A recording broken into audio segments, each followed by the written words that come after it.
on, yeah. Never felt that, come on, yeah. When I never felt that, come on, yeah. You gotta get up.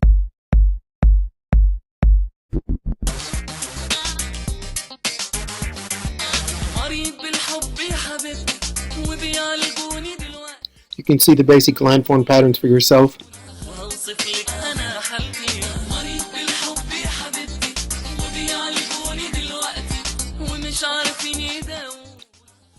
Five countries: Egypt and Maghreb. Everything west of Egypt will fall into that. Libya, maybe. Sometimes people put it there, sometimes they don't.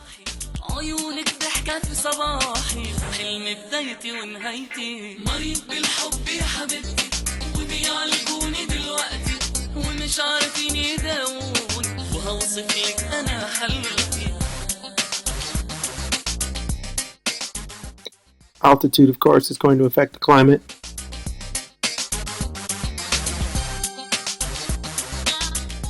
Mauritania on this map is placed in the Maghreb again. It just means lands to the west. During the Muslim Empire, the Arabic Empire's conquest, so it's not anything carved in stone 100%.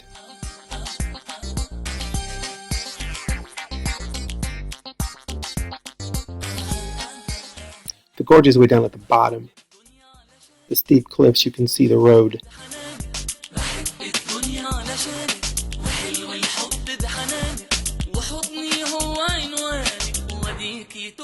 Ergs are sand dunes.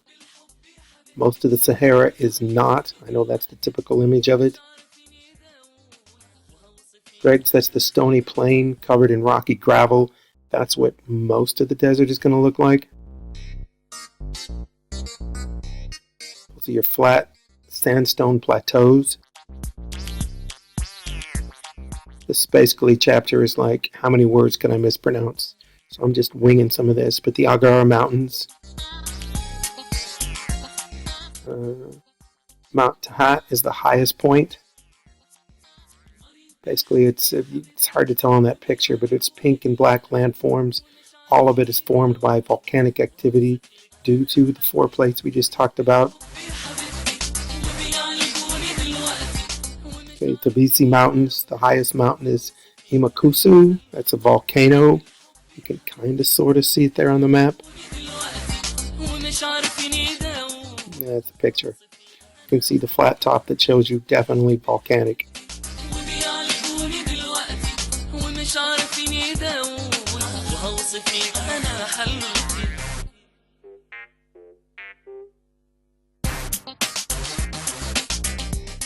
When you're looking at Egypt, it's 90% of the people live there, but only 3% of the land.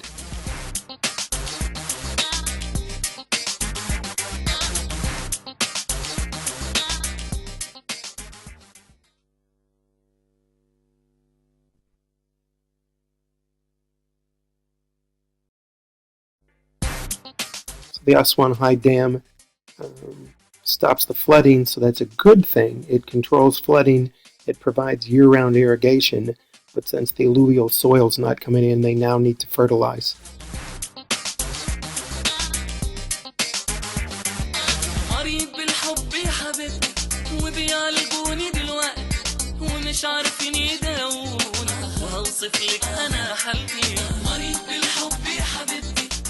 That was pre-dam basin. You build up the walls, the water floods. When it recedes, it's trapped within the walls that you've met.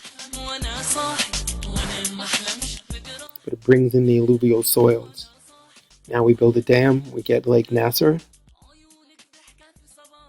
And from that, there can be perennial irrigation.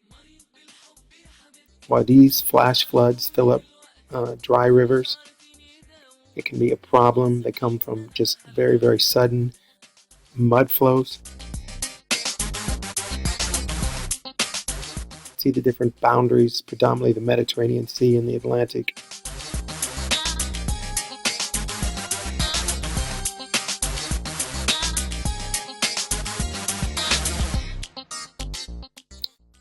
Water scarcity, I hope that's not a surprise when we're talking about the largest sand desert in the world.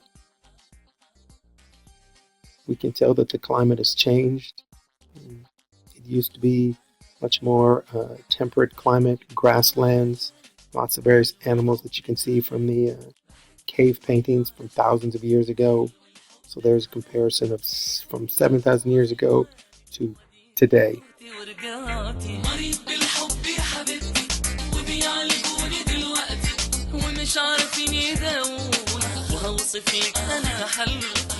That's a nice camel though.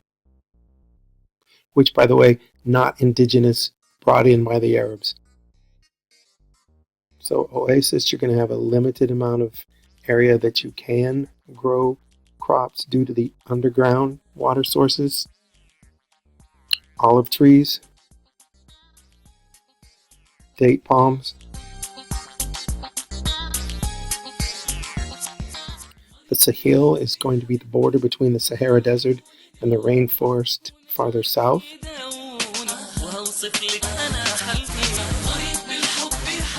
Lots of different wildlife there. That's the Senegal gerbil. Herding predominantly goats, cows, and camels. But you can see their cows don't look like the cows out there in the banks and feedlot.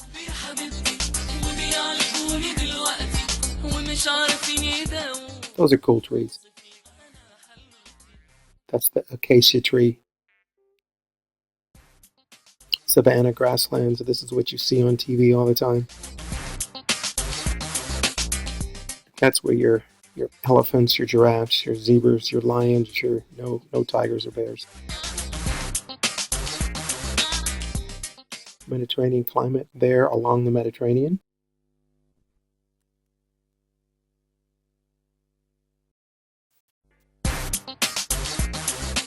Terrace farming, obviously, from the picture.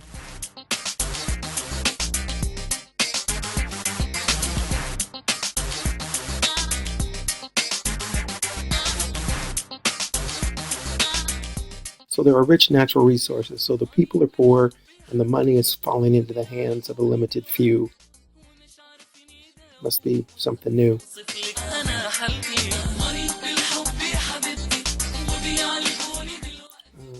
Phosphate reserves. With phosphate you can make fertilizer and bombs. Oil and gas. Egypt, Libya, Algeria, some oil. Natural gas. Petroleum exporters. Go down a little bit, you can see Algeria, then Libya.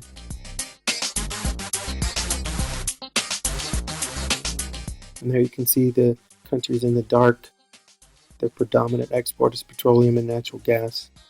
Morocco and Tunisia are the exceptions. They have none or very little. Minerals, you're looking at predominantly things like gold, lead, magnesium, zinc, chromium, for those of you who know what that is. And that brings us to the end of the physical geography for Northern Africa.